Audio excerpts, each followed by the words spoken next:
बच्चों today we are starting a new topic that is coordination compounds, जिसको organometallic compounds भी कहा जाता है। कोऑर्डिनेशन केमिस्ट्री के नाम से फेमस है ये चैप्टर। यहाँ हम लोगों को बेसिकली कॉम्प्लेक्स कंपाउंड्स को स्टडी करना है। इंफॉर्मेटिव चैप्टर है, कोई न्यूमेरिकल नहीं पूछे जाते हैं, छोटे मोटे कॉन्सेप्ट्स हैं। और अगर आप लॉजिकली इस चैप्टर को पढ़ोगे, साथ साथ में लर्न करते चलोगे शुरू से, तो आपको प्रॉब्लम इस चैप्टर में नहीं आएगी, क्योंकि इसमें इंफॉर्मेशन ज्यादा है इस चैप्टर के अंदर। तो सारे इन्फॉर्मेशन को हमको कलेक्ट करना और इन्फॉर्मेशन को समझते हुए लर्न करते हुए चलना है। क्योंकि आज ये चैप्टर इनिशिएट हो रहा है, तो मैं आपसे सभी से ये स्पेशली सजेस्ट करूंगा कि जिस दिन भी मैं जो भी पढ़ाऊँ आप लोग उसको याद कर लें। इसी लेक्चर को आप एक बार और केवल सुन लें, जब भी आप को टाइम मिले तो इसी क्लास को आप दोबारा रिपीट मोड पे सुने। कोऑर्डिनेशन कंपाउंड, जैसा कि ये चैप्टर है कोऑर्डिनेशन कंपाउंड या कोऑर्डिनेशन केमिस्ट्री के नाम से जाना जाता है इसको, या इसको ऑर्गेनोमेटेलिक कंपाउंड्स भी हम लोग कहते हैं, कोऑर्डिनेशन कंपाउंड्स।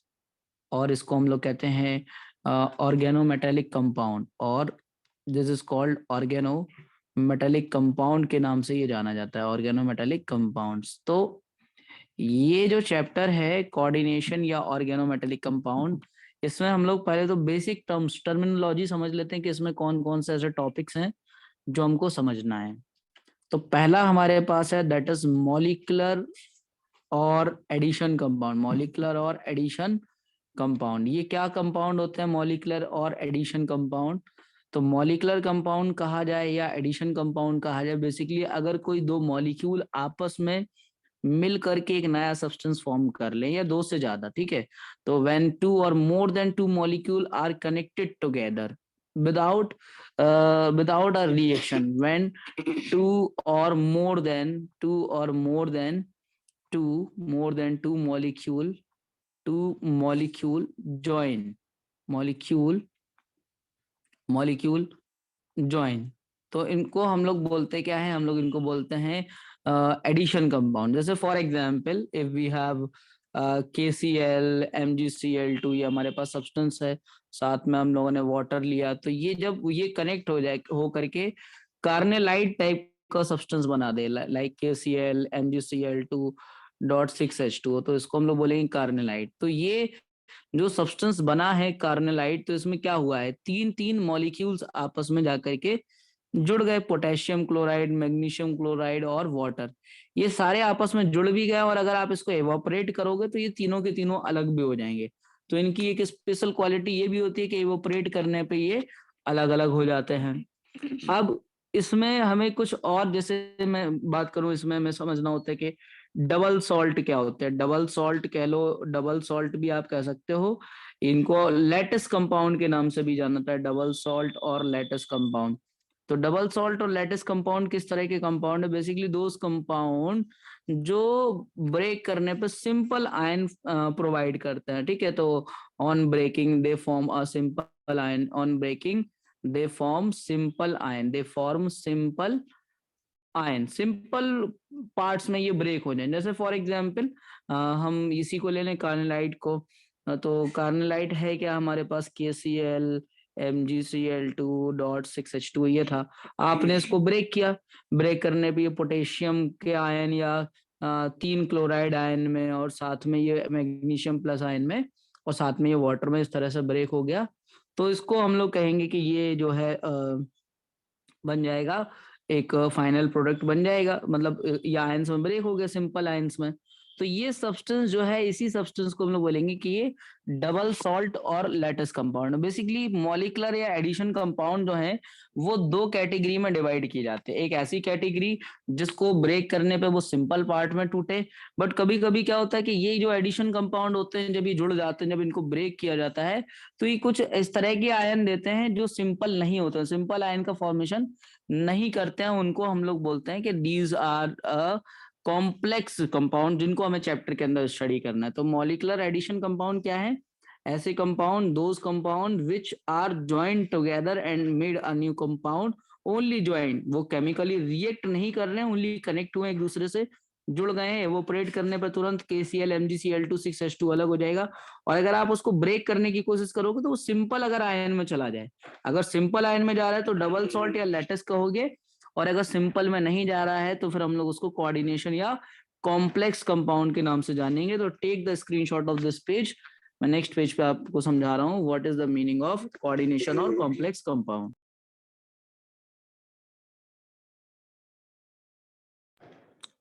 तो सर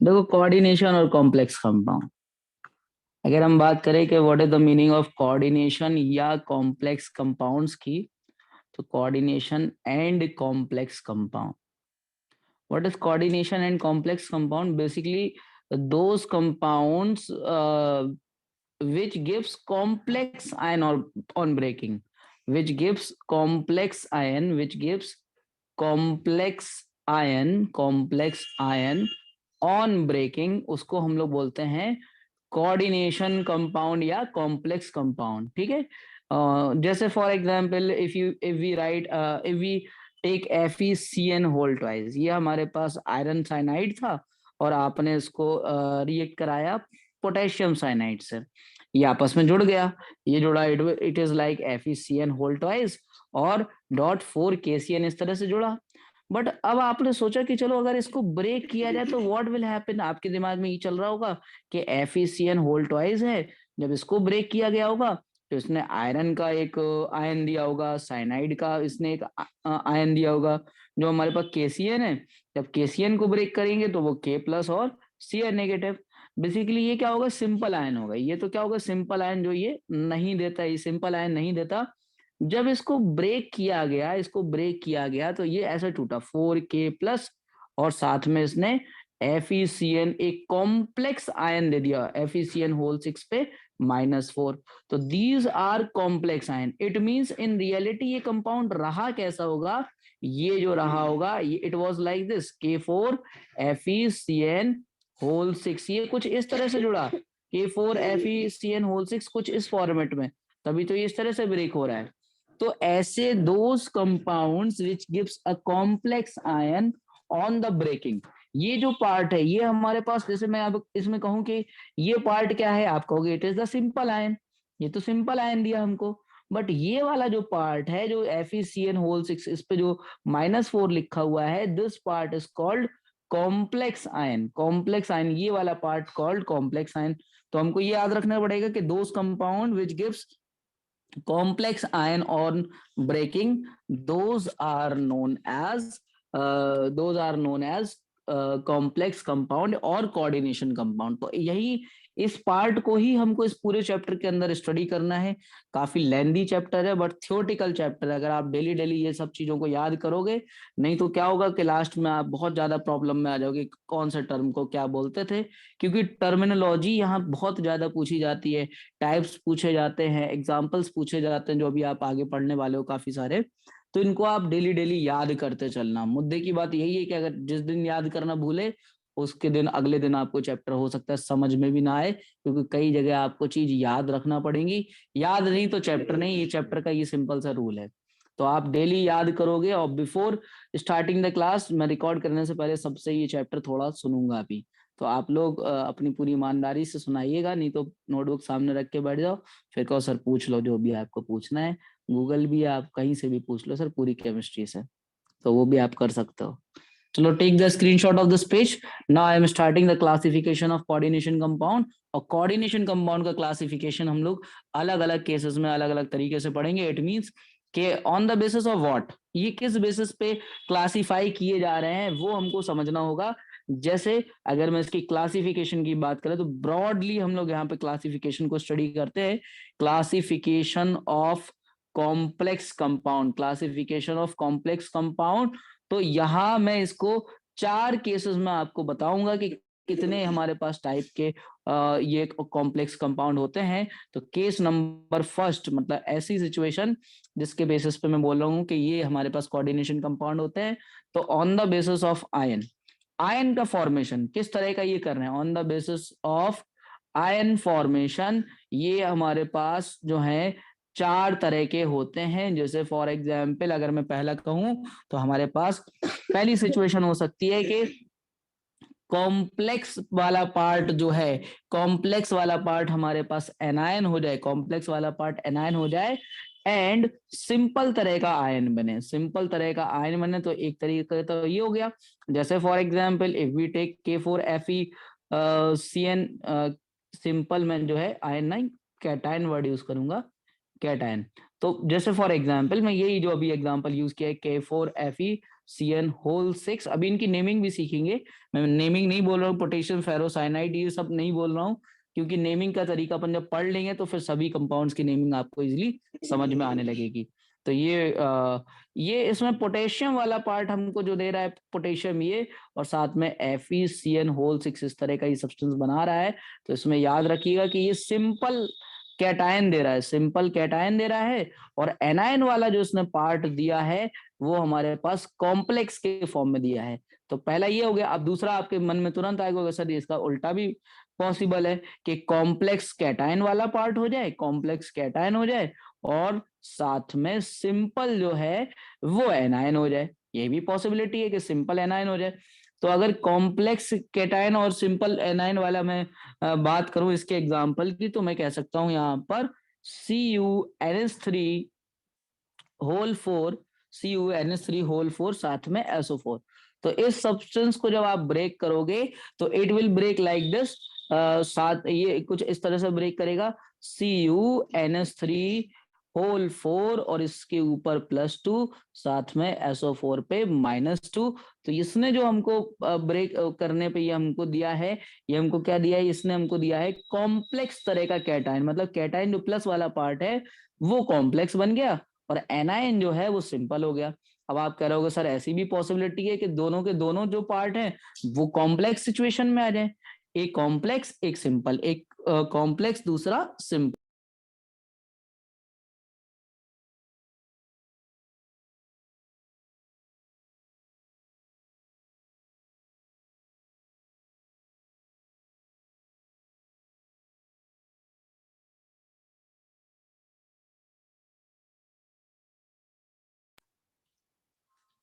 नेक्स्ट हमारे पास take the screenshot of this page. Third ये सोच सकते थे आपके बोथ आर कॉम्प्लेक्स, मतलब complex cation as well as complex anion, और फोर्थ आप कह सकते हो कि यहाँ पर न्यूट्रल नेचर का मॉलिक्यूल हो, मतलब उस पर कोई भी चार्ज नहीं आ रहा हो। तो मैं पार्ट नंबर अगर 3 की बात करूं तो part number 3 I will say कि कॉम्प्लेक्स एनायन हो, complex anion and complex cation, complex anion and complex cation. तो बोथ आर जो है वो कॉम्प्लेक्स नेचर के सब्सटेंस हो।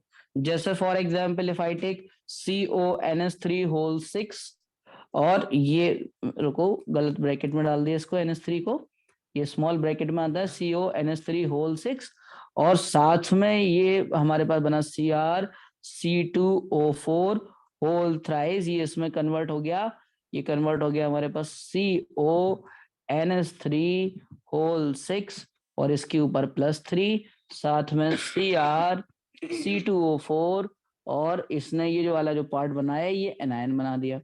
तो अब एक चला गया कैटायन में, दूसरा चला गया एनायन में, और both are complex in nature. ये भी कैसा बना, ये कॉम्प्लेक्स नेचर का कैटायन बना, कॉम्प्लेक्स कैटायन और कॉम्प्लेक्स एनायन। तो ऐसा भी पॉसिबिलिटी है कि एक जो है वो कैटायन और एनायन जो है both are in complex situation, but there is one more possibility कि दोनों के दोनों न्यूट्रल मॉलिक्यूल हमारे पास हो, वो चार्ज है ही नहीं और वो कॉम्प्लेक्स सिचुएशन में है, चार्ज नहीं है उन पर, वो टोटल नेट जो है वो न्यूट्रल हो जाए, जैसे NiCO होल 4 इस तरह का हमारे पास एग्जांपल। तो ये न्यूट्रल नेचर का है जो कि ब्रेक ही नहीं हो रहा है अपने आयन में। तो ये न्यूट्रल नेचर के भी हमको आगे देखने को मिले, इस तरह के भी पाए गए। तो ये हमारे पास केस नंबर फर्स्ट था जिसमें हमने ये जाना ये 4 तरह के सिचुएशंस के बेसिस पे, मतलब 4 तरह के आयन जिसमें से लास्ट वाला न्यूट्रल है,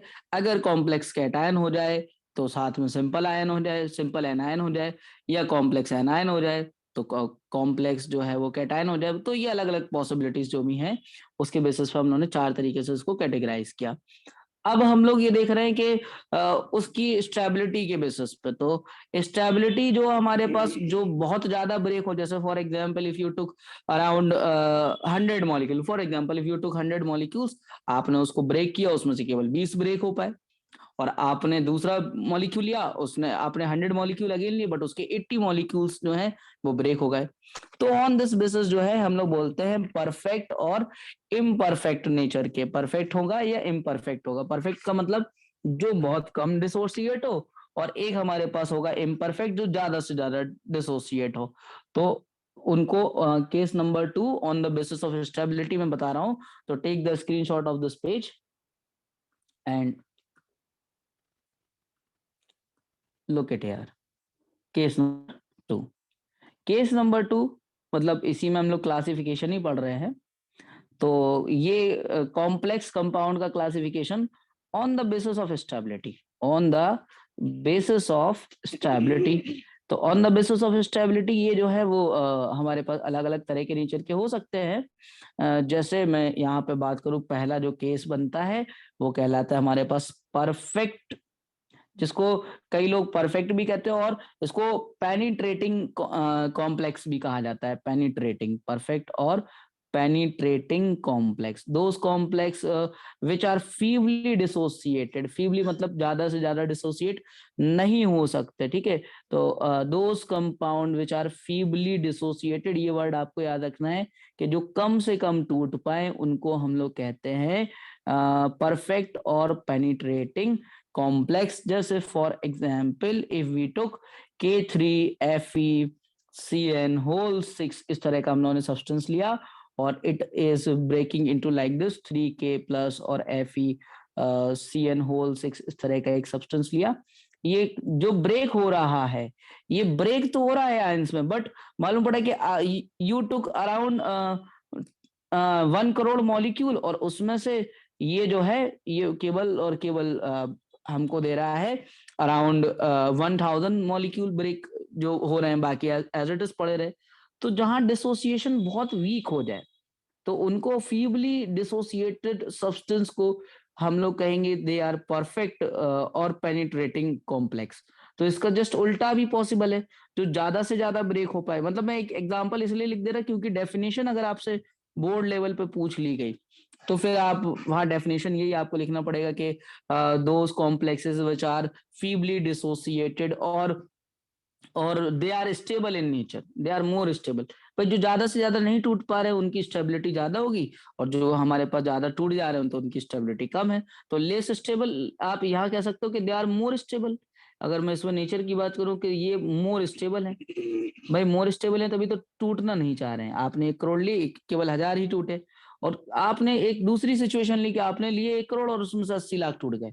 तो फिर हम कहेंगे कि ये सिचुएशन में जो है ये इम्परफेक्ट नेचर के हैं और नॉर्मल हैं, और ये स्टेबिलिटी इनकी लेस है। तो नॉर्मल कॉम्प्लेक्सेस जो हैं या हमारे पास लेस स्टेबल और मोर डिसोसिएबल, तो एप्रिशिएबली अपन कह सकते हैं कि एप्रिशिएबली डिसोसिएबल, एप्रिशिएबली डिसोसिएबल मतलब ज्यादा से ज्यादा टूट रहा है, एप्रिशिएबली डिसोसिएबल। और अगर ये ज्यादा से ज्यादा टूट जाते हैं यानी कि ये हमारे पास लेस स्टेबल नेचर के हैं, तो उनको हम लोग कहेंगे इम्परफेक्ट और नॉर्मल। जैसे यहाँ मैं एक एग्जांपल लिखूं इसका, तो यहाँ मैं दे सकता हूँ K2, ये कैडमियम वाला एक सब्सटेंस होता है CdCN होल 4, और जब आप इसको ब्रेक करते हो तो इसके ज्यादा से ज्यादा मॉलिक्यूल, क्योंकि ये तो एक मॉलिक्यूल की बात हो रही है, अगर आप इसके करोड़ों मॉलिक्यूल लोगे तो ज्यादा से ज्यादा कोशिश करेंगे अपने क्वांटिटी का लगभग 80 to 90% ये अपने आप को ब्रेक कर दे। 100% तो कोई भी ब्रेक नहीं कर पाता, उसके लिए फिर extra amount of energy required होती है। बट जब आपने ब्रेक करने की कोशिश की, किसी में डिसोसिएट किया, सॉल्युबल किया, तो उस सिचुएशन में जो ज्यादा से ज्यादा ब्रेक हो जाएंगे उनको हम लोग इम्परफेक्ट बोलेंगे, और जो कम से कम होंगे उनको हम लोग बोलेंगे परफेक्ट नेचर के। तो यहाँ पर मैं एक सिचुएशन नंबर 3 ले रहा हूँ, दैट इज कि कितने टाइप कि अब लिगेंड्स लगे। लिगेंड्स का मतलब बेसिकली क्या होता है, यहाँ हम लोग अभी टर्मिनोलॉजी सीखेंगे इनकी कि कॉम्प्लेक्स कंपाउंड में कौन से वर्ड क्या होते हैं, लिगेंड्स क्या होता है। तो लिगेंड्स के बारे में भी अभी अपन स्टडी कर लेंगे कि लिगेंड्स क्या होते हैं। लिगेंड्स बेसिकली मैं अगर आपको बताऊं कि कितने अवेलेबिलिटी है दूसरे सब्सटेंस जो उससे उसको घेरे पड़े हैं, जो सेंट्रल एक क्या होता है कि जैसे मैं इसी में आपको समझा दे रहा, इसको बोलते हैं एक सेंट्रल एटम है। ये जो ब्रैकेट के अंदर एक मेटल जो प्रेजेंट होता है उसको अपन सेंट्रल एटम के नाम से जानते हैं। इसको बोलते हैं आयोनाइजेशन स्फीयर जो बाहर पड़ा होता है, और ये कहलाते हैं लिगेंड्स। जैसे इधर चार चार लिगेंड अवेलेबल है, तो नंबर ऑफ लिगेंड्स हम लोग देखते हैं कभी कभी एक ही तरह के नेचर के होते हैं और कभी कभी एक से ज्यादा नेचर के भी हमारे पास लिगेंड्स पाए जाते हैं। तो उनको उस बेसिस पे हम लोग कॉम्प्लेक्स कंपाउंड का क्लासिफिकेशन दो तरीके से करते हैं कि वो होमोलैप्टिक नेचर के होंगे या फिर हेट्रोलैप्टिक नेचर के होंगे। तो मैं जल्दी take the screenshot of this page ताकि मैं केस नंबर 3 बता पाऊं।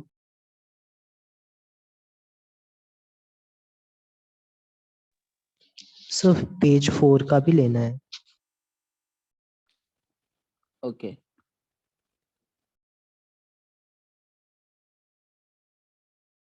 ले लिया सर।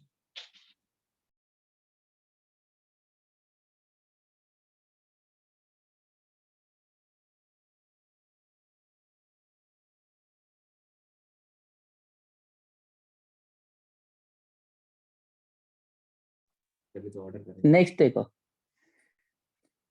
ऑन मतलब case number 3 is on the basis of number of ligands जो सराउंड किए होते हैं सेंट्रल एटम को। तो उसके बेसिस पे हम लोग दो तरह के बोलते हैं कि ये सब्सटेंस जो है वो दो तरह के होंगे। तो on the basis of ligands बोलते हैं। लिगेंड्स मतलब जो इसको घेरे हुए हैं सेंट्रल एटम को, उसको लिगेंड्स बोला जाता है। तो इसमें ये दो तरह के होते हैं। एक हमारे पास पहला जो है वो है होमोलैप्टिक। होमो वर्ड्स आप समझ गए होंगे, एक ही जैसे नेचर के सराउंडेड किए हुए हो सेंट्रल एटम को। तो होमोलैप्टिक यानी कि same type of ligands available हो, सेम टाइप ऑफ लिगेंड्स हो, जहां पर सेम टाइप ऑफ लिगेंड्स हो।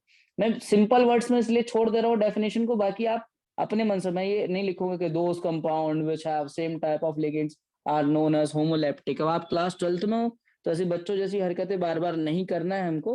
डायरेक्टली हमको उस वर्ड का मीनिंग पता होनी चाहिए एग्जैक्ट कि इसका ये मीनिंग होता है। जैसे ये हो गया, इसमें आप ध्यान से देखिए, इसको मान लीजिए आयन था, तो ये एग्जाम्पल के अंदर ये सभी के सभी NH3 पड़े हुए हैं ना ब्रैकेट के अंदर। अगर सारे सेम ही तरह के हैं तो उसको होमोलैप्टिक कहेंगे, और अगर वो डिफरेंट तरह के होगा तो हम लोग उसको कहेंगे हेट्रोलैप्टिक। हेट्रोलैप्टिक का मतलब क्या होगा? हेट्रोलैप्टिक का मतलब हो गया दोस टाइप, मतलब दो substance which have different type of ligand, जिसके पास different type of ligands available हो, डिफरेंट टाइप ऑफ लिगेंड्स हो। तो ये आप डिफरेंशिएट कर सकते हो बिटवीन होमोलैप्टिक और हेट्रोलैप्टिक। जैसे for example if I write CrNH3 whole 4 और साथ में मैंने Cl2 भी लगा दिया इस ब्रैकेट में, तो यहाँ पे एक NH3 भी है और साथ में क्लोरीन भी है। तो there are two type of ligands. यहाँ पर एक से ज्यादा टाइप के लिगेंड्स होंगे तो उसको हम लोग बोलेंगे होमोलैप्टिक। जहाँ पे एक ही तरह के होंगे उसको होमोलैप्टिक, और जहाँ एक से ज्यादा टाइप के होंगे उसको बोलेंगे हेट्रोलैप्टिक। तो एक फोर्थ तरह का और classification, that will be the last classification of complex compound. उसके बाद हम लोग इसमें बेसिक टर्मिनोलॉजी और कोऑर्डिनेशन नंबर को समझेंगे कि क्या क्या होता है। तो take the screenshot of this page. देखिए नेक्स्ट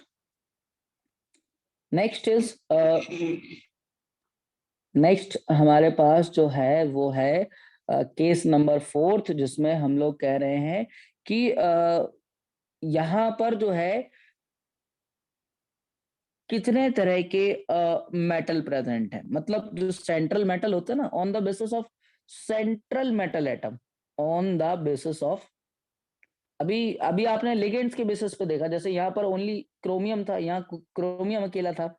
तो जहां एक ही तरह का मेटल होगा सेंट्रल इसके अंदर कॉम्प्लेक्स वाले पार्ट के अंदर, तो उसको हम लोग कहेंगे कि that is a homonuclear complex. और जहां पर एक से ज्यादा तरह के होंगे तो उसको बोलेंगे heteronuclear complex.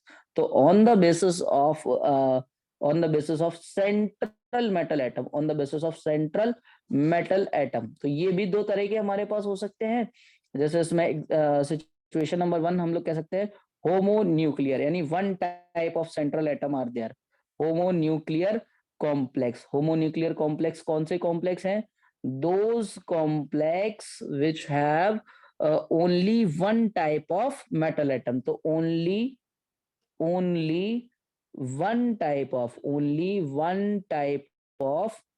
one type of metal atom are known as complex। उनको हम लोग क्या बोलेंगे? Homonuclear complex. जैसे for example if I write K4Fe(CN6), तो यहाँ जो सेंट्रल मेटल एटम है वो ओनली वन है, दैट इज आयरन। यहाँ ओनली आयरन है। बट अगर मैं बात करूं regarding second part, that is polynuclear. अब पॉली का मतलब आप समझ गए, वो more than one type of. अगर एक से ज्यादा टाइप के सेंट्रल एटम अवेलेबल होंगे, more than one type of central atom होंगे, तो उसको हम लोग बोलेंगे कि more than one type of central atom, more than one type of central atom, इनको हम लोग बोलेंगे polynuclear. For example if I write NH3 whole 5, साथ में लिखा मैंने Cr, और फिर मैंने लिखा OH, मतलब OH जो है वो जोड़े हुए इनको, फिर मैंने इधर पे लिख दिया इधर मैंने लिख दिया रुको ये एग्जाम्पल से अच्छा एक और लिखता हूँ, रुको ये एग्जाम्पल दे देता हूँ मैं। H2O(होल 4), ये है, साथ में कोबाल्ट, ये कनेक्टेड है OH से, यहाँ नीचे लगा हुआ है NH2, और यहाँ पे लगा हुआ है Cr। अब आपको ना यहाँ ना बस ये दिक्कत आ रही होगी, कंपाउंड बड़े खतरनाक से दिख रहे होंगे। तो यहाँ जब आप ये 8-10 दिन क्लास ले लोगे तो आपको लगेगा अरे यार ये तो ठीक थे, सिंपल थे। बट अभी देखने में आपको भयानक इसलिए लग सकते हैं क्योंकि ये केमिस्ट्री आप पहली बार देख रहे हो। तो ये वाला पार्ट आपको थोड़ा सा अभी अटपटा सा लग सकता है कि समझ में तो आ रही होंगी चीजें, बट जब कंपाउंड को देख रहे होगे तो हो सकता है कि आपके आंसू बह रहे हो, मुझे नहीं बता पा रहे होगे, और कुछ लोग शायद रो ही रहे हो। तो आप अपने सर आंसू इसकी पोंछ। रिकॉर्डिंग कब तक मिल जाएगी? इसकी रिकॉर्डिंग बेटा आपको 11 बजे के बाद मिल जाएगी, ओके आज सर। रात 11 बजे, ठीक है। तो ये सब चीजों को आप बार बार देखोगे तो कंपाउंड्स आपको नजरों में छा जाएंगे कि हाँ यही होते हैं कॉम्प्लेक्स कंपाउंड्स, ठीक है। तो आप इसका भी स्क्रीनशॉट ले लीजिए, फिर मैं आपको बताता हूँ basic terminology regarding coordination compound, जिसके बारे में मैं बोल भी रहा था कि किस पार्ट को हम लोग क्या कहते हैं, लिगेंड्स क्या होते हैं, कोऑर्डिनेशन नंबर क्या होता है, आयनेशन स्फीयर क्या होता है, और कोऑर्डिनेशन स्फीयर क्या होता है। तो हम लोग इसके फिर सभी का हम लोग डेफिनेशन भी लिख लेंगे। First take the screenshot of this page. देखो नेक्स्ट पार्ट इज टर्मिनोलॉजी। मैं इसलिए ये छोटी छोटी चीजों को फोकस कर रहा हूँ कि जब हम लोग बड़ी चीजों पे आए तो हमको ये बार बार नहीं कहना पड़े ये होमोलैक्टिव है या हेट्रो है या ये पॉलीन्यूक्लियर है होमोन्यूक्लियर है। तो ये जब वर्ड्स मैं यूज करूंगा तो आपके दिमाग में ऑलरेडी ये सब फीड हो जाना चाहिए तब तक कि किस वर्ड का मीनिंग क्या होता है। अदरवाइज ये कंपाउंड ये जो चैप्टर है इसमें नहीं तो ये आपको आगे चल के परेशानी दे सकता है। K4FeCN(6), जैसे ये एक सब्सटेंस है, कॉम्प्लेक्स कंपाउंड है, तो इसमें किस पार्ट को क्या कहते हैं? ये दिस पार्ट जो ब्रैकेट के बाहर लिखा हुआ होगा ना उसको हम लोग कहेंगे आयोनाइजेशन स्फीयर वाला पार्ट। इट में भी कैटायन और एनायन, इसमें कोई जरूरी नहीं है कि कौन क्या होगा, इसको हम लोग बोलेंगे कि it is ionisation sphere.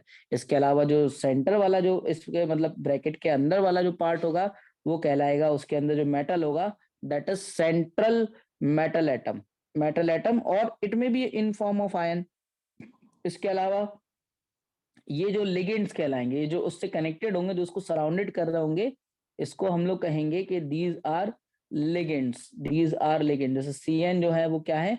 Ligands है। और लिगेंड्स की क्वांटिटी हमको डिसाइड करके देगी कि जैसे ये जो 6 लिखा हुआ है, this is called coordination number. जैसे ये 6 जो लिखा हुआ था, एक सेकेंड इसको सही तरीके से लिख देते, ये जो 6 लिखा हुआ है, this 6 is called coordination number. तो ये छोटे छोटे टर्म्स यहाँ पर इस कंपाउंड के अंदर देखो काफी सारे टर्म्स आ गए, एक सेंट्रल मेटल एटम वर्ड आ गया, आयोनाइजेशन स्फीयर आ गया, एक हमारे पास लिगेंड वर्ड आ गया, एक हमारे पास कोऑर्डिनेशन नंबर आ गया। अच्छा, ये लिगेंड्स के भी अपन बहुत सारे अभी टाइप वगैरह सब स्टडी करेंगे कि कौन कौन से टाइप्स के लिगेंड्स होते हैं। और लिगेंड्स आपको बहुत ज्यादा परेशान कर सकता है, क्योंकि लिगेंड्स अगर याद नहीं है तो ये समझ लीजिए कि आपको ये चैप्टर में कुछ नहीं आता, क्योंकि इस चैप्टर के अंदर जो मेन खेल चलेगा वो चलेगा लिगेंड्स के नेम याद रखना। क्योंकि आईयूपीएससी जो आप ऑर्गेनिक में पढ़ चुके हो, मेथ, एथ, प्रो, ब्यूट, ये सब तुरंत याद है, 8-10 हैं। बट जब इधर लिगेंड देखोगे कहोगे सर 60-70 लिगेंड्स हैं, कितने याद रखें। तो मैं आपको सजेस्ट करूंगा डेली 5-5 अगर आप याद करोगे लिगेंड्स, तो आपको लिगेंड्स के भी नाम याद हो जाएंगे, क्योंकि यहाँ पे H2O नहीं चलेगा, वो चलेगा एक्वा नाम से। तो इस तरह से बहुत सारे जो लिगेंड्स हमको मिलेंगे, चाहे वो हमारे पास नेगेटिव हो चाहे वो पॉजिटिव हो, तो उनके कुछ नेम होंगे। और वो नेम अगर आपको याद नहीं है तो आप इसका आईयूपीएससी नेम जो 100% आपसे पूछा जाएगा, आपसे लिगेंड के बारे में 100% क्वेश्चन जो बनेगा वो लिगेंड के बारे में ही बनेगा। बट जब हम लोग क्लासिफिकेशन लिगेंड्स का देखेंगे तो लिगेंड्स में हो सकता है कि आप सच में ही रो दो। तो बढ़ते हम आगे। यहाँ आयनाइजेशन स्फीयर को लिखने की कोई जरूरत है नहीं, तो ये हमारे पास वो पार्ट है जो कॉम्प्लेक्स वाले पार्ट से बाहर होता है। कोऑर्डिनेशन स्फीयर, अगर मैं पूरा बात करूं कि कोऑर्डिनेशन स्फीयर इसके अंदर क्या होता है, तो मैं इसको इधर ऐसे लिख दे रहा है कि this part is called coordination sphere. तो इनकी मैं कोई डेफिनेशन नहीं लिख रहा हूँ, मैं इनकी कोई डेफिनेशन नहीं लिख रहा हूँ। अगर आपको रिक्वायर्ड लगे तो आप मुझसे पूछ लेना, but I am not writing any definition here कि कोऑर्डिनेशन स्फीयर जो है वो हमारे पास कितना कॉम्प्लेक्स में हमको आयनाइजेबल पार्ट है कॉम्प्लेक्स का, उसको कोऑर्डिनेशन स्फीयर बोलेंगे। ये हमारे पास जो है एक स्क्वायर ब्रैकेट के अंदर रहता है, जो स्क्वायर ब्रैकेट के बाहर होता है उसको आयनाइजेशन स्फीयर कहते हैं। ये हमारे पास कॉम्प्लेक्स तरह का आयन नहीं देगा। या सेंट्रल मेटल एटम की हम लोग बात करें तो सेंट्रल मेटल एटम, अच्छा सेंट्रल मेटल एटम या सेंट्रल मेटल आयन जो है बेसिकली यहाँ पर हमको डी ब्लॉक के मिलेंगे। याद रखना, यहाँ जो मेटल आपको दिखने वाले हैं डी ब्लॉक के, इसी वजह से डी ब्लॉक के साथ इस चैप्टर को रखा गया। जो टर्म 2 हमारा आया है उसमें यही मेन रीजन है कि डी ब्लॉक, इसी वजह से मैं डी ब्लॉक इनिशिएट नहीं किया कि पहले आपको पता तो पड़ जाए कि डी ब्लॉक के कंपाउंड किस तरह के, डी ब्लॉक के एलिमेंट किस तरह के कंपाउंड बनाते हैं, ताकि जब हम लोग डी ब्लॉक पढ़े तो उसमें कॉम्प्लेक्स जहां कंपाउंड मिले तब तक आप इस कॉम्प्लेक्स कंपाउंड से रूबरू अच्छे तरीके से हो चुके हो। लिगेंड्स के बारे में ऐसे मॉलिक्यूल हो सकते हैं या ये आयन हो सकते हैं जो सेंट्रल मेटल एटम के साथ कनेक्ट होकर के अपना lone pair central metal atom को प्रोवाइड कर रहे हो। तो लिगेंड्स को तो अभी हम लोग डिटेल में स्टडी करने वाले हैं। That is why I am writing the definition of ligands. यहाँ पर लिगेंड की मैं डेफिनेशन लिख दूंगा कि लिगेंड्स हमारे पास क्या होते हैं। Basically ligands are those molecule और आयन, मॉलिक्यूल और आयन which provide lone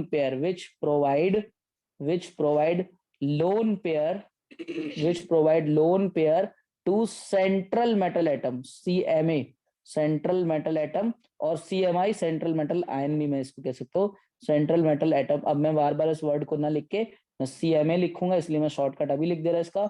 और इसको सेंट्रल मेटल आयन, तो मैं इसको लिखूंगा CMI, तो इसका भी मैं एक शॉर्टकट लिख दे रहा। अभी इसका ब्रॉड क्लासिफिकेशन हम लोग समझेंगे कि ये किस किस तरह के पॉजिटिव, नेगेटिव, न्यूट्रल और मोनोडेंटेड, बाइडेंटेड, ट्राइडेंटेड, पेंडेंटेड, मतलब टेट्रा, पेंटा, इस तरीके के डेंटेड भी पढ़ेंगे कि on the basis of lone pair कितने दे सकते हैं।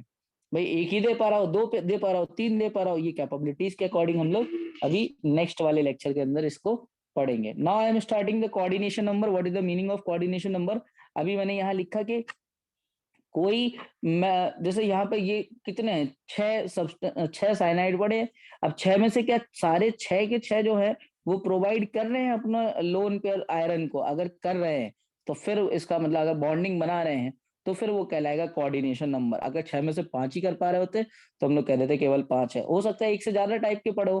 तो कोऑर्डिनेशन नंबर जो है हमारे पास यहाँ पर लगभग 2 से लेके 8 तक चलेगा, बट यहाँ हमको जो मोस्टली स्टडी करना है कोऑर्डिनेशन नंबर वाला पार्ट, वो हमें 4th कोऑर्डिनेशन और 6th कोऑर्डिनेशन नंबर, इसको हमको रटना है। तो take the screenshot of this page. तो मैं नेक्स्ट पेज पे कोऑर्डिनेशन नंबर की और डेफिनेशन लिख दे रहा, ताकि हम लोग नेक्स्ट क्लास में कोऑर्डिनेशन नंबर को और डिटेल में स्टडी करेंगे और टाइप्स ऑफ लिगेंड्स को पढ़ेंगे। तो take the screenshot of this page.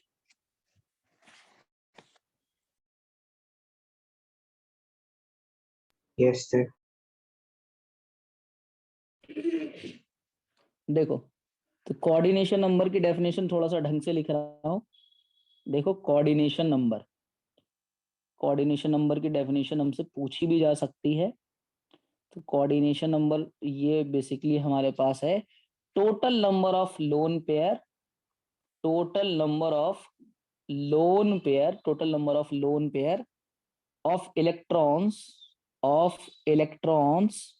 donated by ligands to central metal atom, donated by ligands to central metal atom। ठीक है, तो that number of electrons is known as coordination number। ठीक है, coordination number जो है वो 2 से लेके 8 के बीच में पड़ेगा, बट यहाँ हम लोग जो है वो 4 से लेके 6 के बीच में पढ़ेंगे। तो total number of lone pair की बात कर रहा है कि कितने लोन पेयर दे रहा है। मालूम पड़ा, जैसे मान लीजिए कोई एक सब्सटेंस था साइनाइड, अब वो किसी को एक ही लोन पेयर प्रोवाइड कर रहा, तो साइनाइड की इच्छा हो या कोई दूसरा सब्सटेंस था जैसे H2O, ऑक्सीजन के बाद 2 लोन पेयर थे तो वो 2 पकड़ा रहा है। मालूम पड़ा अब 2 इधर से मिले, मालूम पड़ा 4 H2O थे, आपने कर दिया नहीं, टोटल 8 लोन पेयर प्रोवाइड कर दिए उसने। तो जितने number of lone pair provide करेगा, that quantity of lone pair ligand जो प्रोवाइड करेगा किसको, सेंट्रल मेटल एटम को। यही हमको आगे स्टडी करना है कैसे प्रोवाइड करेगा, बट अभी कितना याद रखना है हमको, ये याद रखना है कि कोई लिगेंड प्रोवाइड करेगा सेंट्रल मेटल एटम को, व्हाट, लोन पेयर। जितने लोन पेयर पकड़ाएगा उसी को हम लोग बोलेंगे कोऑर्डिनेशन